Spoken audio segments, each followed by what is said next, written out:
Hola, hola, somos Del Montón y estamos de nuevo, un nuevo episodio aquí. Muchas gracias a todos los que nos escuchan en Spotify y nos ven en YouTube. Pues en este episodio tenemos a alguien especial que ya están viendo en cámara y si no lo están viendo, pues lo van a escuchar en este momento. Con nosotros está un músico que es de Chichicastenango, pero reside en España desde hace 10 años, ¿verdad? Ya me dirás Sí, si es correcto o no. por Aquí ahí. lo tenemos a César Cipriano. Un aplauso, por favor. Gracias. Gracias. Producción. Producción. Hola, ¿cómo estás, César? ¿Cómo has Bien, estado? gracias. Sí, todo bien. Gracias. Buena onda por la invitación. No, muchas gracias a vos por Hace aceptar. unos... le había comentado, voy a viajar y me dice, ¿vos no querés pasar con nosotros? Yo, órale. Cual- Encantado. cualquier cosa está bien. Bueno.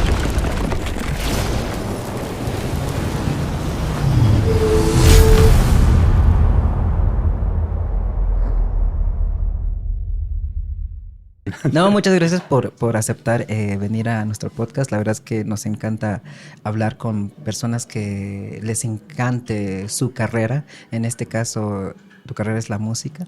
Y quería empezar con eso. O sea, ¿cómo vos entraste en todo este ámbito? No sé si tuviste alguna influencia familiar o fue porque tus cuates o porque viste a un artista que te encantó. ¿Me puedes contar un poco sobre eso? Eh, no recuerdo mucho, pero yo creo que también en casa había mucha música.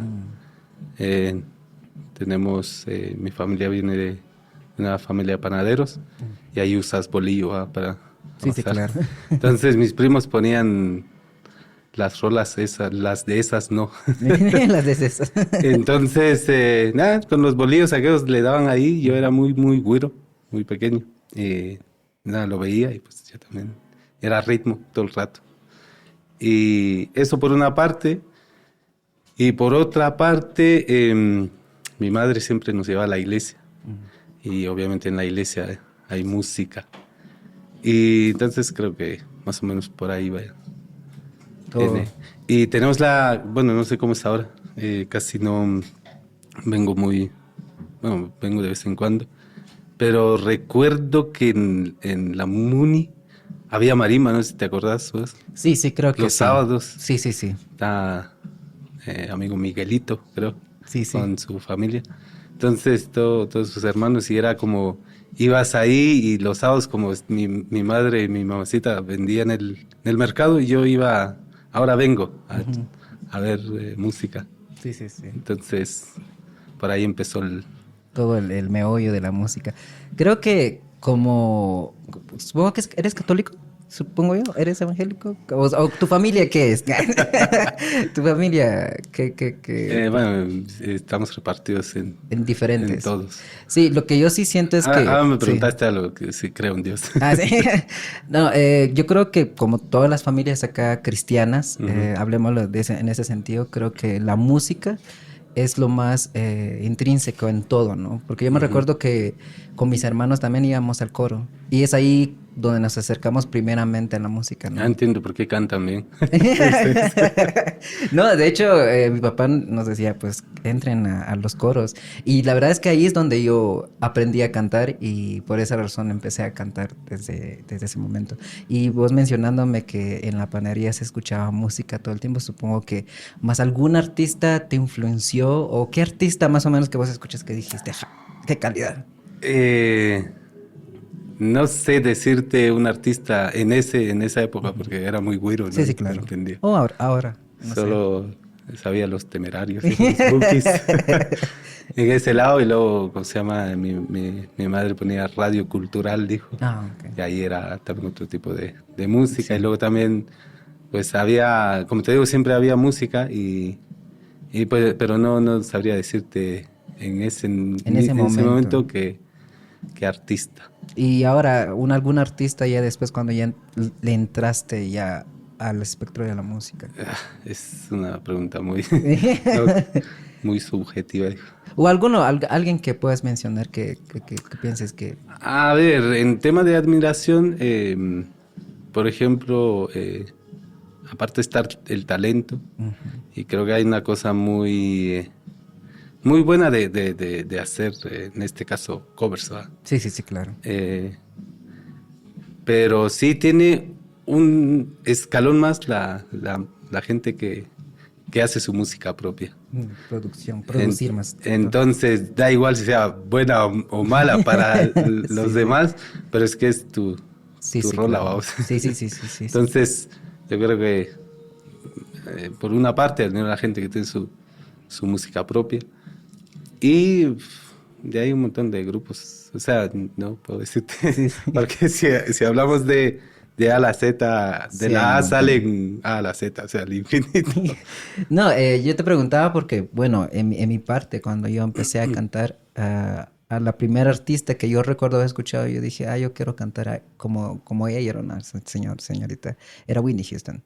Y de hecho, por ella fue que empecé a cantar como todo el R&B, pop, el blues y el jazz. Empecé a ver todo ese espectro. Como decías, obviamente hay muchos tipos de artistas que son o vocalistas, o son instrumentistas, o son productores, ¿no?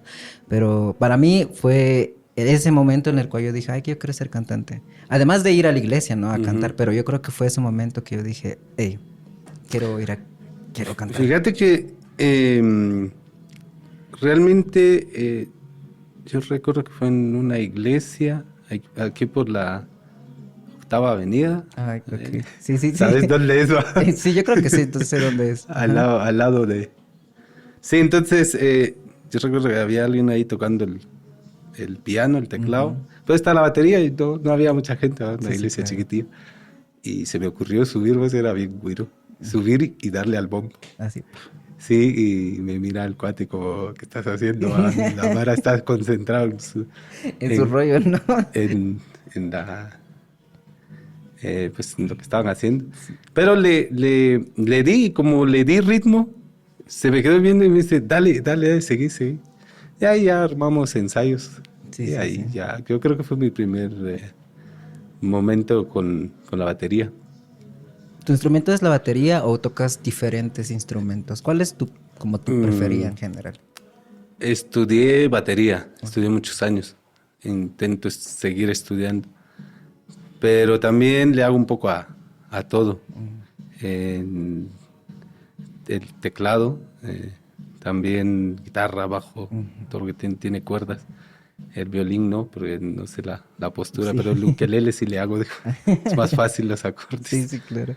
Y luego me metí a estudiar pues armonía, porque recuerdo que ensayamos con los cuates y hablaban de Mag 7, adherido 4, claro. sus 2.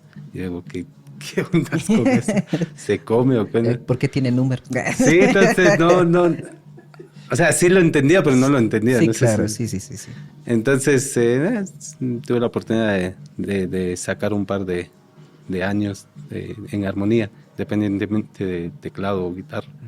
Y ahí empezaste con el todo. tema de la armonía. Me estabas preguntando de artistas. Sí, claro. Yo he tenido muchas etapas de mi vida musical y en cuanto también a géneros. Entonces, cada etapa siempre me influenciaba, depende de lo que tocaba, me influenciaba tal grupo.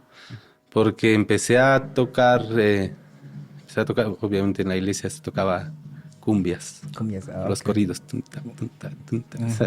merengue. Sí, bueno, y ya, pues también entonces, cuando estás en ese momento ves a grupos. Hay muchos grupos aquí en Chichi que llevan muchísimos años funcionando, da igual, sí, el género. Pero es música. Sí, entonces, los ves, los miras y los escuchas y salen en la radio, que yo creo que Chichi tiene muchos artistas muy buenos en todos los ámbitos. Tenemos esa suerte.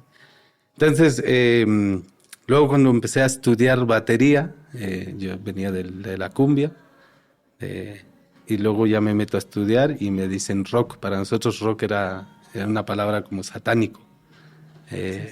AC/DC o ya pensabas en el cachudo. Pero luego cuando estudias, luego te das cuenta que rock es un género musical, no es... Y te adentras en eso y luego ya descubres que al final es un ritmo. Y bueno, cuando estudié con... Agarré 2 clases aquí con con un profe, un baterista muy bueno. Estudió en la capital. Solo estuve dos clases. Y ya no fui porque no entendía las notitas, esas raras letras chinas. Pero empecé a tocar un poco más a experimentar ese ritmo de tun, ta, tun. Y de vez en cuando íbamos a tocar, tenía un grupo de cumbia en la iglesia. Entonces de vez en cuando como que yo era el rebelde del grupo. Ya vamos a hacer este ritmo, y se me quedaban viendo como, no, vos eso no es de no está correcto. Sí, cabal. Se lleva mucha guitarra, mucha distorsión, sí. No es de aquí. Sí, entonces luego me voy con los cuates. Aquí en Chichi también hay muchos cuates que han ido a estudiar en la capital. Hay varias escuelas. Y me invitaron a estudiar ya profesionalmente. Y ahí ya es otra historia. Sí, eso es lo que te iba a preguntar también. O sea, supongo que aquí comenzaste a estudiar poco a poco. ¿Dónde fue donde ya te profesionalizaste? ¿Ya sentiste vos que ya estoy tocando mejor, le estoy entendiendo, ya me estoy profesionalizando y esto es lo que quiero hacer de por vida? Fíjate que nunca pensé en la palabra profesional. ¿Nunca pensaste? No, de hecho ni lo pienso. Ni me considero profesional porque siempre he vivido tocando. O sea, desde niño siempre he tocado, bien o mal, pero siempre he tocado. Y si yo fui a estudiar es para perfeccionar lo que estaba haciendo, aprender y descubrir otro tipo de mundo en el tema de la música, pero nunca fue no lo tengo en el pensamiento de voy a ser un músico profesional, no lo tengo, entonces, pero sí, cuando fui a estudiar en la capital, fue un sacrificio, no sé si para mí, y porque levantarte todos los sábados a las 3 de la mañana, 3:30, hacer tu café, o bueno, tomar café frío del día anterior, desayunar, llevarte algo para comer en el camino, irte a la capital. Y recuerdo, íbamos con mi amigo, a veces él lo llevaba a su papá, a veces no, a veces nos íbamos en la camioneta y íbamos en la capital. Y empezar a estudiar de 7 de la mañana hasta las 10, y luego te podías quedar más tiempo, pero ya eran otros temas más complejos. Entonces yo creo que ahí ya entendí la música ya como una carrera, y dije, órale, no me gusta, lo voy a hacer. Y así empecé a estudiar en la capital con 14 años, 13 años, no sé, no me acuerdo. Pero sí, un poco más, un poco menos. Sí, yo pienso que aquí si estamos hablando de hace más de 10 o 13 o 14 años, creo que la escena musical era muy diferente. Me recuerdo también cuando yo quise ya tomar clases de canto. De hecho, me pasó lo mismo. Yo fui a clases 2 veces igual, a 2 clases con un profesor aquí, él muy bueno. Y yo empecé mejor a aprender por mí mismo, ¿no? Porque no habían clases cerca y la cuestión del dinero, pues, era un poco difícil. Sabemos muy bien que todo está centralizado en la capital. Ya ahora ya es un poco diferente. Ya hay escuelas en Quiché, en Xela, ¿no? Aquí también. Sí, aquí también ya hay escuelas, lo cual es de calidad porque pueden ya venir jóvenes sin tanto estrés, porque eso ya es un estrés demasiado grande de viajar y sí, más ahora. Sobre todo cuando te metías ahí, porque te dejaba la camioneta ahí en el Tikal y luego agarrar la R40 para que te llevara. Y te daban miedo porque uno siendo de una ciudad pequeña, ya yendo a tomar un camioneta roja, a veces uno le daba un poco de miedo. A esa edad valía un poco porque no entendía. Pero ya pensando la hora, yo digo, pucha. No, sí. Y vi cosas en la capital, o sea, de asaltos, bueno, más que todo la violencia, que yo creo que ha cambiado según leo poco las noticias, pero creo que es distinto ahora a lo que era en ese entonces. Sí, de alguna manera ha cambiado, aunque yo sigo pensando que aquí en los pueblos o en los pueblos mágicos, como le dicen, son más seguros, generalmente, porque Sí. aquí no te preocupas salir y hasta llevar tu instrumento o tu teléfono. Allá yo creo que hasta todavía uno, si lleva su instrumento, uno todavía voltea Sí. por si hay alguien detrás, ¿no? No he tenido esa sensación porque solo llevo baquetas, digo. Pero Sí, sí, me cierto. imagino que ves que las personas a veces invierten mucho en su instrumento y les ha costado para que... Para que se Sí, lo... y vamos a eso porque también había muchos que venían de Quiché, creo, bueno, en un montón de lugares, pero me refiero al trayecto de la camioneta Sí, sí. de aquí a la capital. Y a algunos llevaban sus instrumentos, fíjate. Y también cuando entrabas en la camioneta roja, la R40, como no recordarlo, y sí mirabas a la Mara que llevaba sus instrumentos ahí. Aunque en la zona 9 creo que donde estaba, era un poco más segura, No, te sí, digo. la zona 9 y la zona 10 son seguras. Yo creo que... No sé cómo está ahora. Son- Bueno, yo creo que aquí en Guate, y bueno, en la capital Ujú. especialmente sigue siendo un poco peligroso. Pero ahora, ¿cómo fue que fuiste a España? ¿Nos puedes contar un poco sobre esa trayectoria? ¿Cómo fue que dijiste, o fue por una oportunidad, o cómo sucedió? Fíjate que siempre he viajado desde niño eh, a nivel cantonal, dijo, Ujú. por mi abuelo en la panadería. Sí, sí. Entonces empezábamos pues salíamos de aquí y terminamos hasta Chupol, vamos. Y luego nos metíamos por Chepol, puede ser, Ujú. y salieron la vuelta. Sí, sí. Eso eran los lunes, martes. Entonces viajaba, si me gustaba viajar. Y luego ya, cuando estudié, ya hice ¿cómo se llama? Departamental, Mental. dijo. Sí, lo que no he hecho ¿cómo se llama? Ir en otros Sí, departamentos. sí, claro. Pero lo de Quiché, conozco casi todos los municipios de departamento de Quiché. Entonces eso de viajar y estar constantemente viajar a la capital, creo que eso me nació o sea, era una Sí, necesidad de sí, viajar claro. Sí, y tenía algo, bueno, tenía que ver la música. sí. Entonces yo estando ahí en esa, en esa escuela, bueno, estuve en dos escuelas en la capital, estuve en la prestigiosa Polirritmos, Mm. profe Byron, y luego también hice un semestre ahí en canción. Tuve la oportunidad de estar con el máster Danilo López, que era baterista de, de un cantante que se llamó Julio Melgar, que era muy bueno. Entonces estuve en esas dos escuelas. Ahí te abre otro mundo, porque luego, por ejemplo, en ese nivel de escuela, Sí, claro. empiezas a conocer nombres de artistas Ujú. y empiezas a descubrir países. Aunque en la escuela sabíamos que existe América, Sí, sí. Europa, Asia, pero ya luego, por ejemplo, el británico no sé qué, o el americano no sé cuánto, o en este caso norteamericano. Entonces, uno dice, orales. Y cuando estaba estudiando, te das cuenta de muchas escuelas que existen alrededor del mundo de música. Y uno, pues, como está en ese nivel, pues quiere estar en otro nivel. Sí, claro. Y yo quería ir a una escuela, a una universidad que está en Boston, Massachusetts, Berkeley, que eso es el sueño de Sí, todo de tu músico. músico. Lo que pasa Listo. que cariñoso, Sí, o sea, demasiado. sí, sí, ahora está a $500,000 la carrera, o sea, Sí.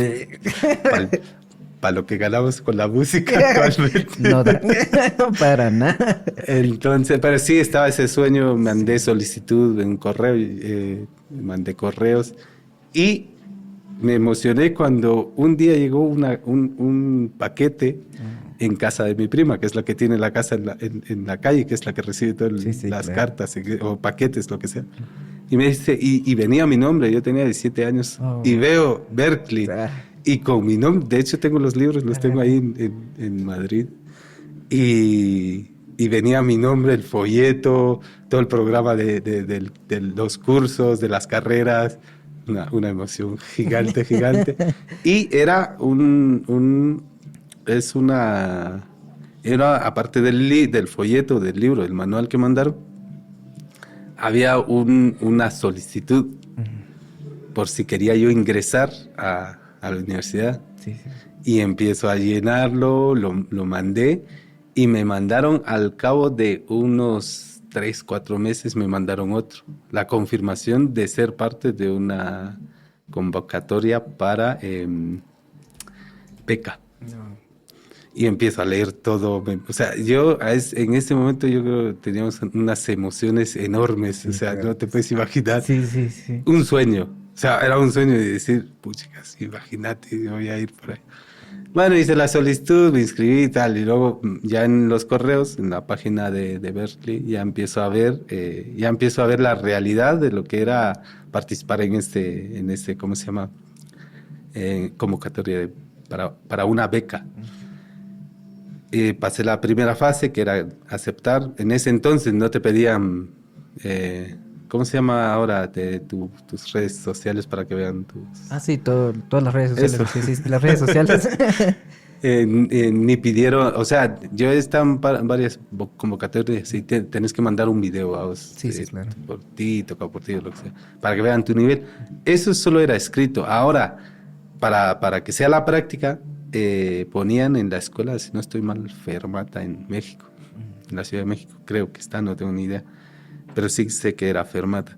Entonces ahí era la audición y éramos 1000 los 1000. inscritos A la gran. para una beca de no sé cuántos. Una. Para una beca. Y eso era México hasta Chile. Era un montón de personas. Entonces veo el listado y veo, mi nombre está entre esos, y veo el listado y empiezo a buscar uno por uno. Y lo que pasa es que ponían un nombre y en paréntesis el grupo que tocaba. Y te imaginas la cantidad de grupos que escuchábamos en la radio, Sí, salían los nombres de esos grupos. Digo, yo soy de Chichi, 17 años, no tengo dinero. Claro. No era porque no creía en mí, Sí, sí. es que era realista, ¿entendés? Sí, sí, Y tomé la decisión de no seguir con la convocatoria. Ah, ok. Sí, porque en la capital también había mucha gente. De la escuela donde estaba había gente también que se había metido ahí. Y entonces dije, no. Y yo recién estaba empezando pues a mejorar la técnica Sí, sí, en claro. cuanto a... Porque ahí ya te exigen, ¿cómo se llama? La lectura a primera vista y cosas más técnicas en la batería. Entonces dije, tranquilo. No es el momento. Bueno, salí, me empecé a hacer otras cosas. Y otra cosa que han marcado mucho o sea, en la etapa de la vida musical que he seguido es las famosas bandas escolares. Ah, bueno, las cosas. Sí, entonces en cuarto, quinto. Bueno, yo repetí 2 veces cuarto, tengo que decirlo, cuarto primario.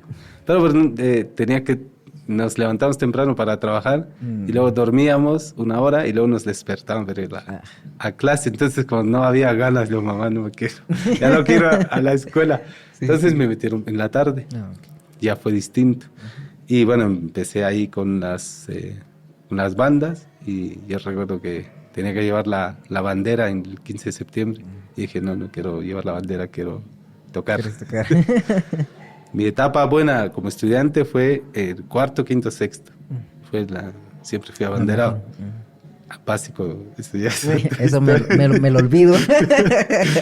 Y sí, pero entrando básico también seguí con la banda ahí en el... En el INEP. claro, ¿estuviste ahí? ¿No? Sí, estuve en el INEP también. Pues entonces sabrás más o menos cómo Sí. el rollo. Y entonces también ahí es otra etapa, salgo de básico, sigo estudiando música, hice mi bachillerato por hacerlo, para tener Sí. un cartón, dijo ahí. Y pues me dediqué un poco, estuve apoyando a un montón de escuelas de varios cantones de Chichi, estuve no sé, de Chulumala hasta Chuhuechá. Sí, sí. Estuve en muchas escuelas apoyando y fue una etapa también bonita trabajar con los niños, a veces no hacen caso. Yo creo que es No lo sé más cómo es difícil. hoy en día, pero sí, había algunos... estuve una etapa de, creo que 2 años, 3 años. Y luego ya dije, bueno, vamos a ver qué hacemos, ya estoy tocando bien, estoy invirtiendo mucho dinero en la música, Sí. tengo que buscar la manera para amortizar. Sí, y seguir adelante, Sí, ¿no? entonces lo que hice, para no estar viajando, me fui a la capital. Tengo ahí unos primos y les pedí trabajo, estuve ahí trabajando en videojuegos. Bueno, llevaba años trabajando con ellos cada fin de año y me fui a trabajar con ellos en la Aguilar Batres y trabajaba, no me acuerdo mi horario, si no era de 9 a 7, más o menos. Era una jornada larga y no me daba tiempo ir a estudiar. Era de 7 a 9 las clases. Entonces yo perdía la primera hora de Sí, la sí, clase. claro. Y era así. El problema es que yo no tenía tiempo para practicar. O sea, mucha teoría, mucha información, pero tenías que practicar mínimo 5 o 6 horas diarias aproximadamente para luego entender lo que te dice el profe, porque cada vez era un tema distinto. Y bueno, dije, nah, ¿qué voy a hacer? Ya estoy pagando y no practico y ¿qué voy a hacer? Y pues se me volvió a nacer la idea de viajar. Y digo, órales, ¿qué hacemos ahora? Y empiezo a ver opciones. Bueno, solo había dos opciones, Norteamérica o Europa.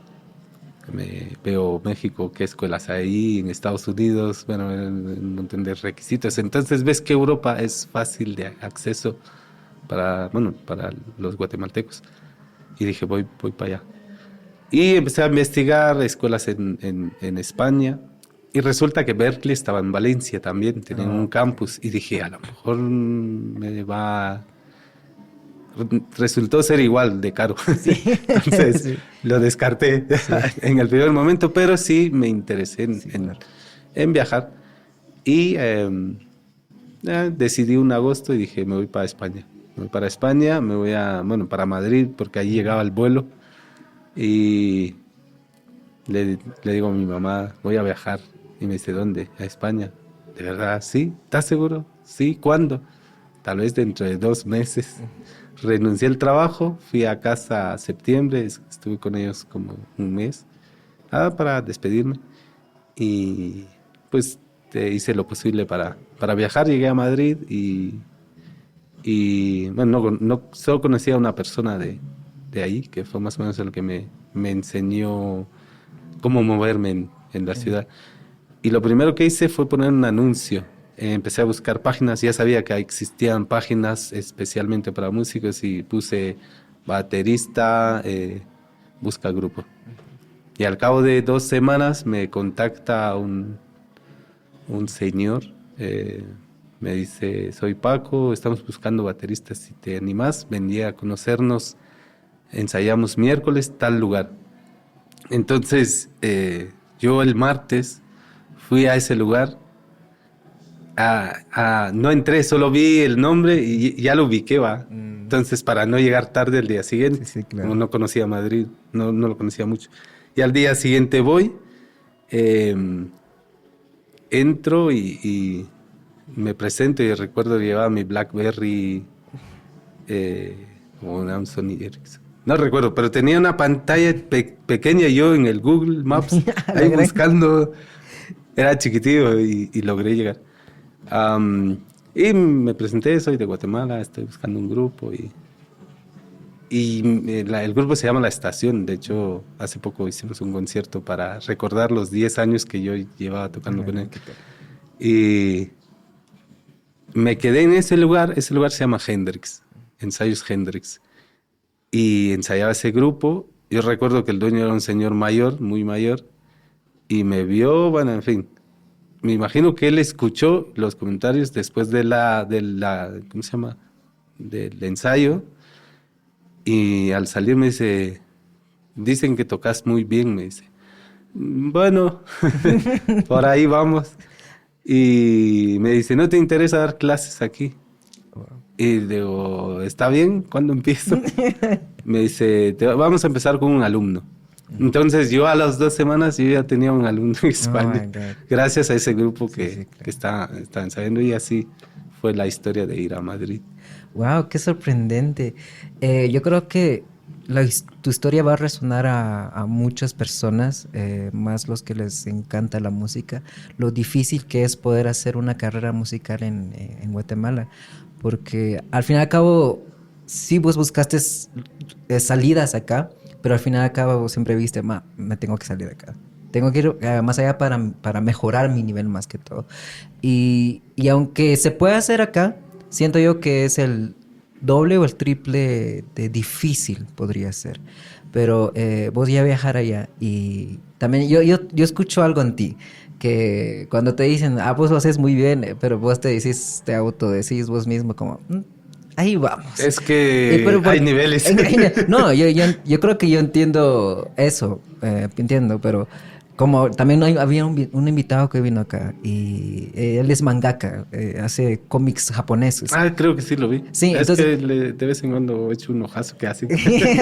y él decía, es que no me llamo mangaka, me dice. Y le digo, hey, entiendo los niveles, pero media vez estés dentro de esa categoría, Ujú, eres lo que eres. totalmente. Y no puedes bajar más allá. Independientemente si eres un músico de orquesta o si eres un músico de que salió de Berkeley o si Ujú, eres un actor que salió de Juilliard o eres un actor ujú. que salió de acá, mientras tengas el talento suficiente, yo creo que eres instrumentista y eso es el punto. Obviamente no vas a compararte con artistas grandes de gran Ujú. nivel, ¿no? Simplemente es el hecho de que pienso yo que teniendo en cuenta tu historial, yo sé que tampoco fue fácil, creo que el COVID también fue un poco difícil para muchos músicos, más cuando uno no está en una disquera o está en Ujú. una compañía demasiado grande, es difícil dejarlo en como...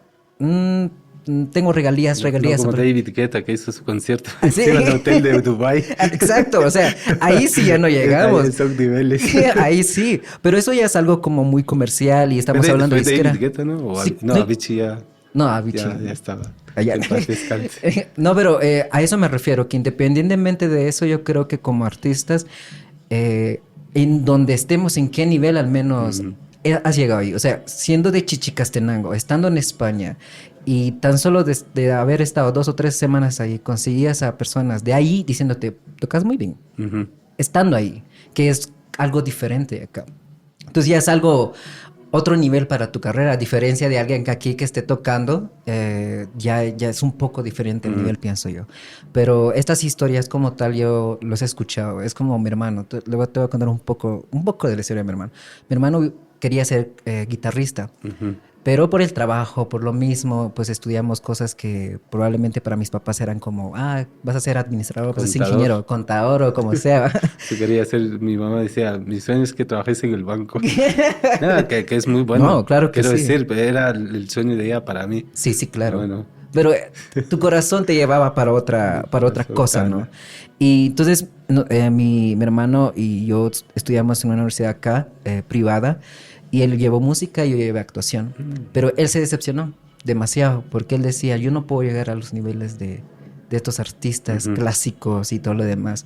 Y simplemente lo dejó. Bueno, ahorita está trabajando en otra cosa, ¿va? Pero es eso, ¿no? De mi parte, yo he cantado desde muy joven. Creo que Ujú. eso me ayudó mucho a como me autoaprendí, empecé a buscar tutoriales y todo lo demás, hasta cuando ya llegué a la universidad, ya con un vocalista de ópera, Massimo Pesuti, que era de Italia, fue ahí cuando me forzó a ir más allá y fue ahí Ujú. yo dije, tengo talento, ¿no? Tampoco me puedo comparar con artistas grandes, ¿va? Pero yo diría que media vez ya tenés a alguien a la par tuya diciéndote, Ujú. hey, haces bien las cosas. Sí, Es sí, ahí, es sí. donde sos un músico, ¿no? No, pero es que genial poder escuchar tu historia y poder ver todo ese recorrido. Y después de haber llegado en España, supongo que tuviste muchos proyectos. ¿En qué proyectos has estado generalmente? Suena fácil. Luego, ¿en qué proyecto te metiste? No, yo sé que no, pero me refiero a que, ¿qué tipo de Hay, proyectos o artistas hay un conociste? detalle aquí. Por Sí, ejemplo, yo claro. siempre he compaginado mi vida en el ámbito musical Ujú. con el trabajo que tenemos en casa, ¿va? Que vuelvo a decir, vengo de una familia de panaderos. De hecho, vengo a Chichi en Semana Santa para no perder esa tradición de trabajar en casa. Es una temporada alta. Entonces, cuando yo llego a Madrid, o sea, tengo un sueldo de 80 quetzales al mes. Muy bajo. O sea, es lo que te estoy diciendo. O sea, ya estoy trabajando en algo que me gusta, pero son 80 quetzales al mes en España. Y ahí, pues, los precios, pues, sumale que se triplifican o lo que sea, pues, por el... Entonces, ¿qué hago? Empiezo, pues, a conocer a gente. No conozco a nadie. Vuelvo a decir, conocí a una persona, me guió más o menos en poco tiempo, cómo moverme en Madrid.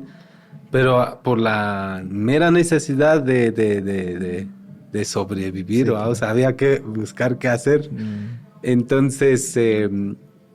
llevaba un par de cositas para vender ahí en España y llevé bolsos típicos que me los prestó a mi tía, que creo que le lo pagué años después, pero ya lo pagué. Entonces llevaba unos monederos, unas bolsitas típicas y hago mi pequeña página de Facebook, se vende bolsitas de Guatemala al grupo cerrado que está en Facebook de gente que es de Guate, que vive ahí en Madrid. Y la verdad es que la Mara les gustó. En ese entonces no había muchos guatemaltecos, creo que éramos 20,000 a nivel de todo el territorio español, incluidos turistas. Dato oficial de la embajada, 20,000 guatemaltecos.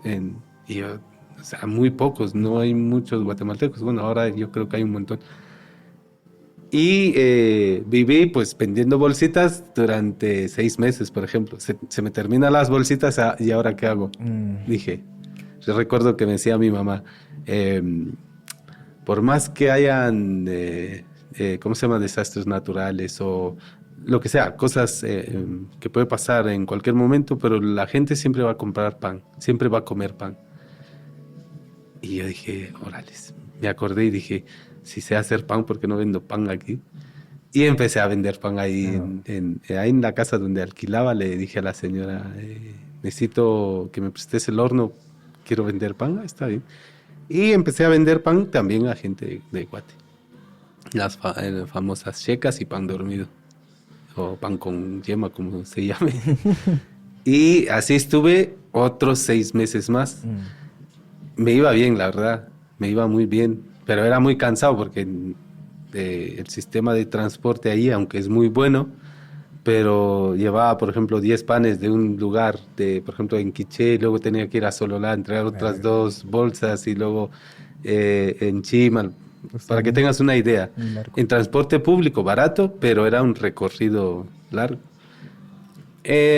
Salía de casa, o sea, yo creo que empezaba a hacer el pan, lo dejaba hacer, lo hacía un día anterior, el sábado por la noche, y por la mañana lo metía en el horno, como a tipo 4, 5, 6, ya estaba listo, lo metía en unos paquetes de papel, y a las 7 salía de casa a llevar 20 panes, por ejemplo, poco, pero me tardaba todo el día en hacer las entregas, y llegaba a casa, valía la pena, me sacaba mi dinerito para sobrevivir, mientras que en el otro lado de la música cada mes me agregaban un alumno más, otro alumno más. Se quemó el horno de la señora de la casa y me dice, para que te hagas una idea, ese horno, y era un horno viejo, me dice, me tenés que pagar esto, vale 4,000 quetzales, para que sí, lo convierto en quetzales. Me tenés que pagar, en ese entonces, no sé, ponle 8,000 o 10,000 quetzales ahora. Me tenés que pagar uno o comprarme uno nuevo. Y yo, a la gran, ¿qué voy a hacer? No tengo dinero. Todo el dinero que había ahorrado de vender pan iba a ir para el horno. Para el horno, o sea, que un trabajo en vano. Y a la gran estaba preparado. Estaba preocupado, pero yo también hice, por ejemplo, conocí a través de estar viviendo en casas, voy conociendo a la gente y veo a qué se dedican y a veces pues les pido trabajo. Porque la música era por las tardes, entonces tenía por las mañanas más o menos libre. Y conocí a un cuate, un hondureño, y le digo que hace mudanzas. Entonces yo le ayudé trabajé con él como 2 años por las mañanas. Y le dije, ya no trabajaba con él, lo llamé, le dije, mira, me están pidiendo esto. Y me dice, mándame la marca y la serie del horno. Y me consiguió uno por 750 quetzales. Ah. Y encima, él sacó el horno viejo, puso el otro y me dejó como 100 quetzales por el viejo. Por repuesto, supongo Sí, yo.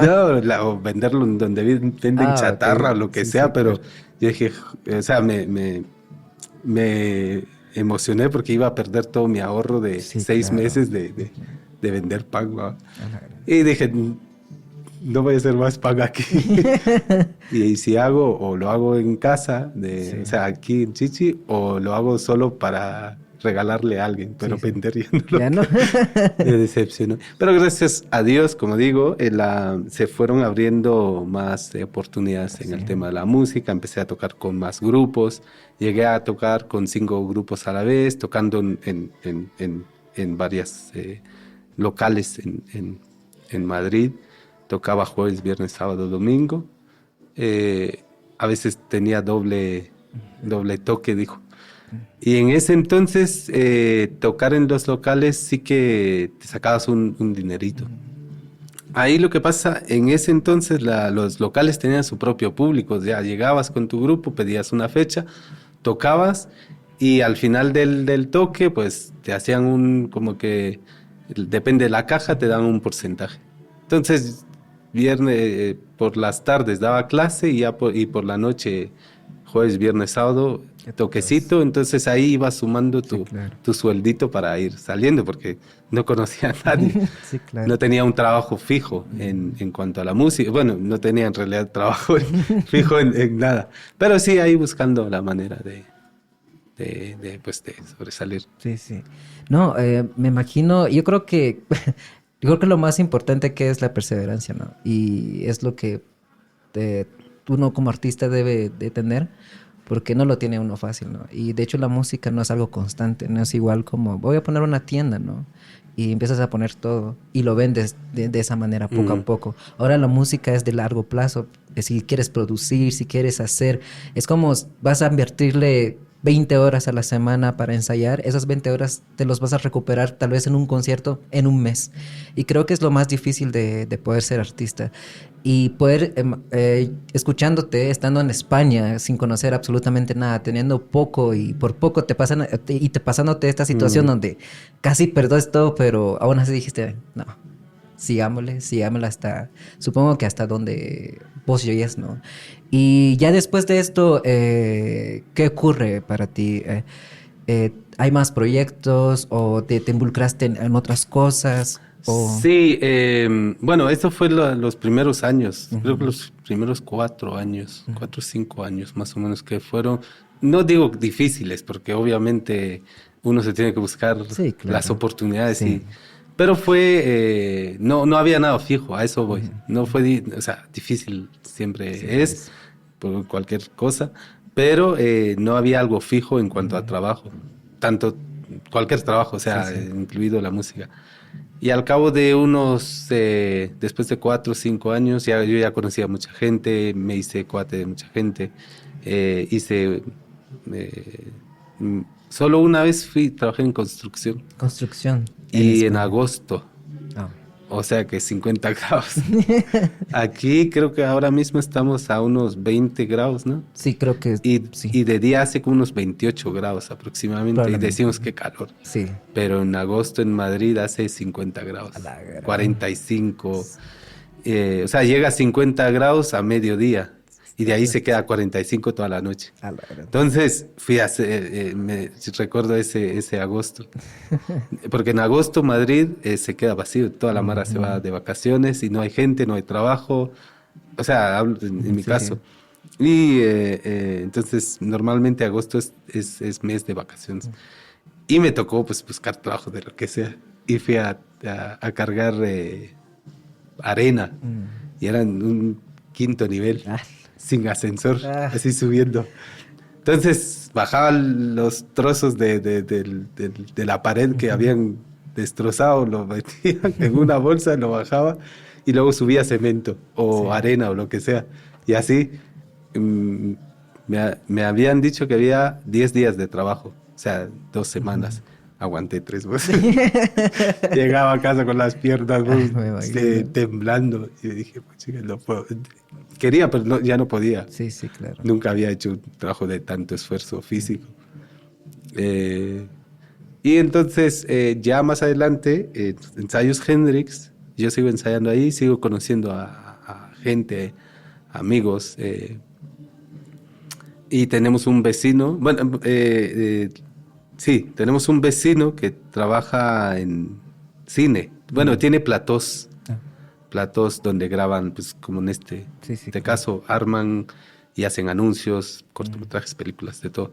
Pero él se dedica al alquiler del espacio, del espacio. Él no, son otras productoras que traen, productoras de luces, productoras de cámara.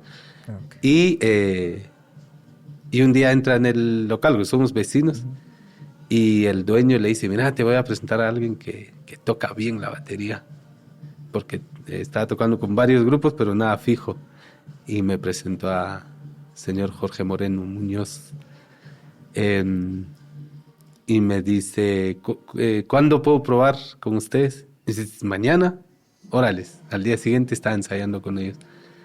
Y era un grupo de amigos de 50 años más o menos, de infancia, se conocían desde niños. Entonces son amigos, hicieron un grupo. Bueno, llevan años haciendo el grupo. El grupo se llama Objetos Perdidos. Empezamos a conocernos, empezamos a ensayar, empezamos a conocer las canciones. Y me dice, fíjate que queremos grabar un disco. Entonces vamos a ensayar, si se puede, 3 veces a la semana, órales. Y estuvimos así como 6 meses ensayando arduamente. Las canciones, eran 5 canciones nada más, pero había que empastar bien, las canciones tienen que quedar muy bien. Y le digo, ¿qué crees que haga en estas canciones? Mira, estas canciones van a ser tuyas también, o sea, que hace lo que querrás, órales. Y entonces yo miraba un poco el bajo que hacía, o la guitarra, las melodías, entonces ahí surgieron pues pausas, cortes, o un relleno, un fill, lo que sea, y también el ritmo.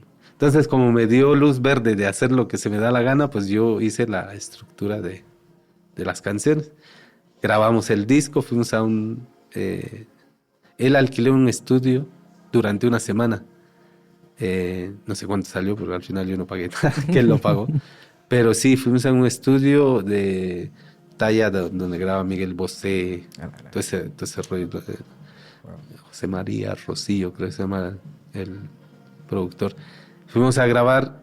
Me tardé más en montar la batería y meterle los micros que grabar las 5 canciones. O sea, llegamos a las 9, 10, hasta la 1 creo que terminamos de hacer la prueba de sonido y empezamos. Vamos a tocar esta canción. Ellos están en otro cuarto y yo estaba en la batería, les estaba escuchando tocar ellos. Y me dice el productor, ¿sabes algo de música? Le digo, sí, más o menos. ¿Sabes escritura? Sí. Entonces, mira, pues esta parte que hiciste, quiero que lo quites y esta parte, puedes cambiarlo para esta parte. Entonces reestructuramos esas canciones en el mismo momento, en la primera toma, lo reestructuramos y en la segunda toma grabamos y ya así quedó. Otra canción. Y así fueron las 5 canciones. A la primera. A la primera. Sí. Y eso es muy difícil de hacer. Sí, porque es con metrónomo. Ahora, la ventaja es que nadie me decía qué tengo que tocar. Sí, sí, claro. Entonces era como un poco más libre. Pero la estructura lo hicimos con el productor, pero lo otro yo lo hice a mi manera. No, qué calidad. Sí, y así fueron las 5 canciones. Bueno, eso fue martes, guitarras, bajo, miércoles trompeta, teníamos trompeta y congas. Y jueves fue solo la voz. La voz, Tecuate tenía su coach de vocal. Y la verdad es que es bonito invertir porque vale la pena y sonás mejor. Y la verdad es que él, cuando hacíamos las voces, porque yo quería cantar también, bueno, cantar lo que se dice cantar, hacer ruido nada más. Eh, entonces ya grabando eso, nos dieron el disco. El día viernes fue de edición. Edición total. Y fue una experiencia muy bonita porque aunque yo había grabado ya aquí en Chichi, en Home Studio, o sea, estudio de casa, ya había grabado en muchos lugares, pero nunca había estado en un estudio de grabación profesional y era una alegría para mí. Con este grupo volvimos a grabar el segundo disco un año después y bueno, al final por cosas de la vida decidieron separarse. Entonces, pero tengo dos recuerdos, dos discos míos, dos EPs y decir es mi música, es mi batería. Nadie me dijo lo que tengo que hacer. Es que las baterías o nosotros los músicos entendemos cuando hay alguien que nos dice qué tenemos que hacer. Sí, sí, Entonces, sí. como, bueno. Ah, no, qué calidad. ¿Y estos dos trabajos los podemos encontrar en algún lugar? Sí, ¿Está en Spotify? están Spotify, están Spotify, está en todos lados. Y lo Deezer, escuchan, ¿eh? se llama, bueno, el grupo se llama Objetos Perdidos. Objetos perdidos. ¿Lo puedes buscar ahí? A ver, sí. Objetos Perdidos y el primer EP creo que se llama, si no estoy mal, no me acuerdo del primero, solo el del segundo. El segundo EP se llama Luces en la Noche. Eso está en Spotify, Sí, ¿verdad? Vamos a buscar. Objetos Perdidos. Vamos a buscar Ahí aquí aparece mi... rapidito. Ah, no, pero qué calidad. Este sentimiento que vos me decís de grabar ya en un estudio profesional, yo todavía no tengo la oportunidad de hacerlo porque todavía sigo haciéndolo en home studio, porque es que yo creo que todos empezamos de esa manera porque uno no tiene lo económico, porque eso es demasiado caro, ¿no? No, pero me imagino que ya tener eso Fíjate, enlistado. un pequeño dato. Esto lo de grabar, bueno, yo estoy acostumbrado a grabar con metrónomo. Es difícil, es mucho trabajo. Sí. Pero hay un dato que un día mi hermano, éramos güiros, y este cuate, mi hermano, era de esas personas que tenía un buen ojo para comprar cosas, lo que sea, ropa, zapatos, lo que sea, en Pakistán, de la paca. Y un día el cuate me trajo una grabadora chiquitilla de los cassettes pequeños. Sí, sí, claro. Y vos te compré esto, porque sabía que yo estaba metido en ese rollo. Vos te compré esto. Y fue mi primera grabadora. No sé dónde está ahora, no creo que exista. Pero fíjate que las veces que grabé, regrabé, regrabé de ese cassette. Es una pena que no lo tenga, pero tengo un recuerdo muy grande en tanto mi hermano como el tema de grabar. Sí, sí. Y de grabar un cassette chiquitito, mini cassette creo que es, mini grabadora, a estar en ese estudio. Eso fue en el 2016, 17, por ahí, 18. Sí, aquí creo que son ellos, no sé si estoy... Cabal, Sí, los dos discos, Luces en la Noche y Alzando el Vuelo. Alzando el Vuelo fue el primero. Sí, Luces en Noche, Alessandro. Aquí lo vamos a poner para que ustedes puedan... Tienen que escucharlo. Hay unas letras no para todo público. Ok. Sobre todo la de Alzando el Vuelo, la primera canción, pero bueno. Pero ahí lo escuchan. No, o sea, qué calidad. ¿Y has conocido a artistas de talla grande o has conseguido con algunas artistas? Porque me imagino que en España ya en estos espacios puedes conseguir, como ya nos estabas contando que ya estás hasta introduciéndote en hacer cortometrajes, en documentales, y creo que fue la primera vez que fuiste a un festival. No sé cuándo sucedió esto en el festival. Mira, el tema del festival es por una chica iraní que vive en España, se llama María Jarandi,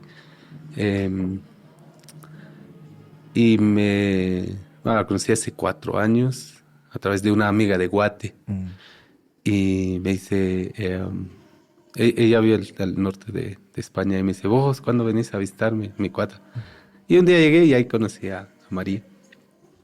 Y en ese entonces ella estudiaba cine y cultura.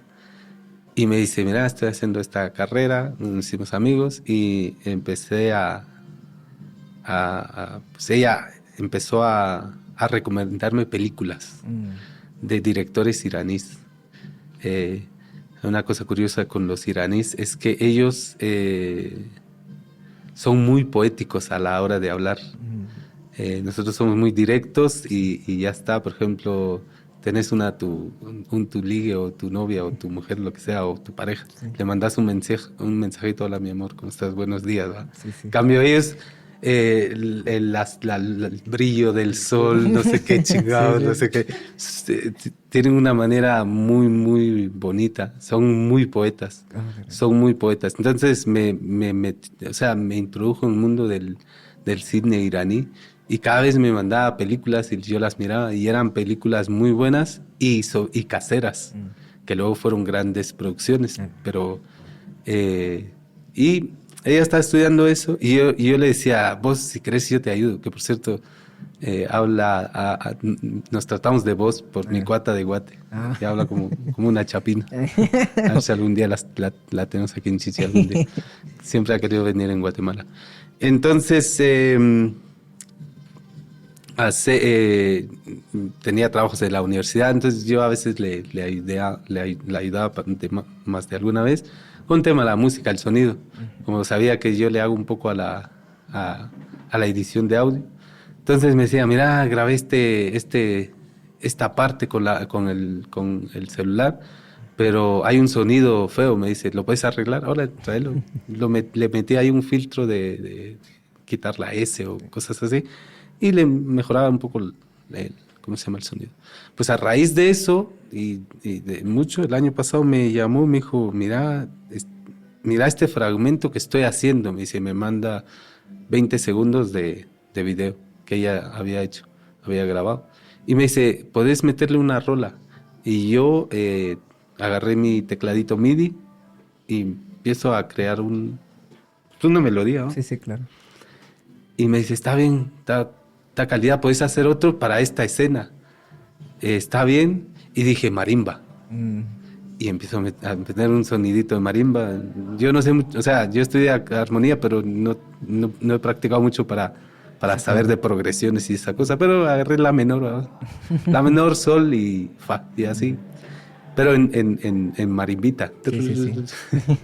Ya hice una historia como que medio romántica, nostálgica, de esa escena, que es una gaviota alzando el vuelo, ¿va? Y así fue, y luego ya la tercera costó un poco, porque el tema de hacer ¿cómo se llama? Como ellas tenía en su mente lo que quería hacer, lo que quería escuchar para esa escena, ya nos complicó, pero logramos hacer yo hice cuatro. Una de esas, agarré la idea de una música que me mandó en YouTube. Y ya la cuarta sí fue 100%, bueno, y la segunda, tercera y cuarta fue 100% hecha bueno, perdón, las primeras tres hecha por mí con el tecladito MIDI, y ya la cuarta lo hicimos con instrumentos reales, de percusión real, de cuerda, ¿cómo se llama? De cuero, vientos, y sin saber que ella estaba preparando un corto documental. Ah, ok. Y me dice: no, es que estoy haciendo un cortometraje. Dijo: me lo hubieras dicho vos, borré todos los proyectos, no dejé los proyectos. Ay, Y caray. bueno, en fin, estaba en una asociación de una municipalidad, mandó el proyecto y resultó ser escogida por 4 festivales en España. El cortometraje fue al Festival de Gijón, que es en el norte de España, el Festival La Alternativa de Barcelona, Festival al Cine de Alcalá de Henares, que es en Madrid, y el último es el Festival de Málaga. Y en una de esas ganamos segundo lugar a nivel nacional, certamen oficial. Y a la vez es una sensación muy, muy bonita para mí, porque no estoy persiguiendo, como te decía, no me considero profesional. O sea, mi meta nunca fue profesional, y ahora estoy hice estos clips, estos audios para un cortometraje, y estar a nivel nacional en España en festivales de categoría alta. O sea, quiero decir, Antonio Banderas estuvo en el Festival de Málaga y bueno, y un montón de famosos actores de España. Y es una sensación. Ahora estamos preparando el segundo cortometraje. Por cierto, el cortometraje todavía no se puede ver porque por derechos de contratos que hicieron con los festivales no se puede publicar hasta terminando Todos los festivales. Cuando ya esté, algún día lo publicaré. Sí, claro, Sí, por favor. Y el tema del audio, yo creo lo voy a subir en algún momento. No he tenido tiempo. Y estamos preparando el segundo cortometraje. Y en otros proyectos, me decías, he estado tocando en orquestas en el 2018. Y fui parte de un musical. Unos cuates de ahí armaron un musical tipo Jesucristo Superstar. Creo que lo he escuchado. Sí, una adaptación que hicimos a la historia de ellos. Sí. Más o menos tuvimos la idea. Ahí fue otra experiencia porque teníamos un director de los músicos. Los músicos éramos 9, creo, y 25 actores, creo, 20, no me acuerdo. Y era como, todo iba en metrónomo, y teníamos el director como, siguiente canción, y yo, 2, 3, 4, y empezamos. Terminaba la canción, como se actuaban, y siguiente canción. Entonces, es otra de las experiencias que he tenido así bonitas. Bueno, he tenido un montón, la verdad.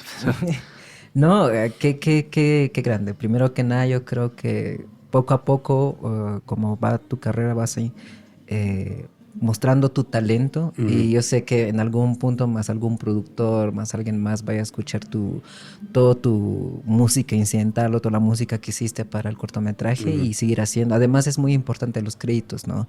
Porque si ya tenés un cortometraje documental ya en un festival muy importante, ya no te van a tomar a la ligera, ¿no? Porque ya estuviste haciendo una. Y es muy importante resaltarlo porque eres de Chichi y ya estuviste en un festival de España, ¿no? Lo cual deja un antecedente. Como yo le decía a mi amigo acá que quiere hacer cine, que es difícil también porque no hay muchas oportunidades, le dice, indiferentemente, aunque solo salgas de acá y estés en Guatemala, estás dejando un antecedente, porque ya sos un cineasta, indiferentemente en qué nivel, pero lo estás intentando y estás preservando. Y como lo que te digo, aunque sean pasos muy pequeños o lo veamos así desde dentro, porque yo supongo que desde dentro vos lo ves como, acabo de hacer esto y ni hay ni remuneración, tal vez mucho de económico, pero creo que lo más importante es juntar todos tus trabajos y verlo ya no de perspectiva, como ya viéndolo, se dice, ¿qué tanto he hecho? ¿No? Fíjate que lo que hablábamos, hay que estar preparado pues, para cualquier oportunidad que va a salir. Yo he tenido oportunidad de viajar pues, he tenido oportunidad de tocar con gente. Me preguntaba si conocía a famosos. Bueno, aquí no, pero no es que sean famosos, son muy buenos músicos. Pero cuando estás preparado, si viene una oportunidad, estás listo a vos. Pero si no estás preparado, por eso el trabajo constante hay que trabajar y seguir ahí a darle. Ya sea en área musical, en el cine, en cualquier ámbito de la vida. Yo creo que ser versátil más que todo en cualquier cosa, si es en cine, si es en arte, hasta si vas a hacer arte conceptual con algún artista plástico. Yo creo que como vos decís, y aprender siempre, estar aprendiendo todo el tiempo para que, como vos decís, ahora en YouTube, bueno, están todas las plataformas llenas y llenas de tutoriales. Sí, ahí está la información. No, muchas gracias por en serio, por venir acá y contar tu historia, porque la verdad es que escuchar este tipo de historias es muy importante para los jóvenes también, porque para tener esa esperanza, porque pudiste quedarte en la media y dejar suelto, pero no lo hiciste, avanzaste. Y es algo demasiado de resaltar y muy importante, y muchas gracias. Y en este punto de nuestro podcast vamos a recomendar alguna canción, película, cualquier cosa que vos querás. Yo voy a recomendar 2 cosas, que es The Last of Us, la segunda temporada, ya vi el primer episodio, está genial. Y una canción de David Archuleta, Crème Brûlée, me gusta, está calidad, así que deben escucharlo. No sé si tienes alguna recomendación como tal. Objetos perdidos alzando el vuelo. Objetos perdidos. No, bueno, es que hay un montón de artistas, pero ahora en mi mente viene un artista israelí. Yo sé que el tema está un poco fuerte. Asaf Avidan, Okay, Asaf tal Avidan. como es buenísimo. Bueno, por lo menos a mí me gusta ese tipo de música. Cine puro mula. Arriba, Luchapín. Y libros, últimamente no me cuesta leer, pero me regalaron un libro que se llama El viejo y el mar. El viejo. Está muy bonita la historia, analogía de la vida también. Ah, qué calidad. No, muchas gracias por haber venido a nuestro podcast y muchas gracias a ustedes quienes nos miran desde YouTube o nos escuchan de Spotify. Muchas gracias, denle like, comenten, sigan a César Cipriano en todas sus redes sociales. ¿Cuál es tu...? César Cipriano. Cipriano. Aquí los vamos a dejar todas las redes sociales para que lo sigan y sigan toda su trayectoria. Y nada, muchas gracias por escucharnos y vernos y nos vemos en el siguiente episodio, ¿ok? Y adiós. Adiós. Bye.